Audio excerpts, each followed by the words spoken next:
More and more people are exchanging marathon gaming sessions alone in a darkened room for the social fun of board games. But why? We rolled the dice and talked to gaming bar manager and tabletop gaming expert John Gow to find out. So I personally got into board games through a shared love for video games more than anything. I was looking for something a bit more physical than video games myself, and the board games sprung out of me because it's a very similar hobby, and I feel like a lot of people get into it the same way. And from there I found out that there was a lot more tactile nuance to board games, and like the genres of board games I expected to emulate video games, but video games would do them better. However, I was so wrong. And soon realised that it was actually a really, really great way of spending a couple of hours, and then caught the bug, attended some of the Rules of Play events, and ended up with 70 plus board games on my shelf only a year later.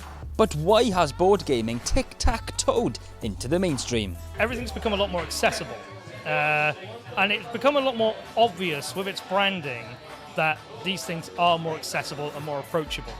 If you look at board games 10, 15 years ago, you'll get a lot of dry-looking box cover art, dry-looking pieces and board games in general.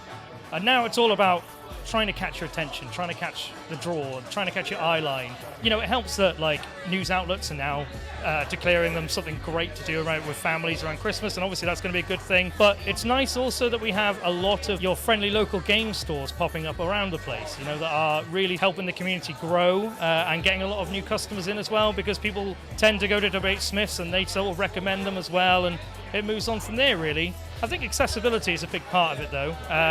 There's a lot of different varieties and styles of board games that it felt like you didn't have in the day, and they certainly were there. They're just a lot more open and accessible now to get to.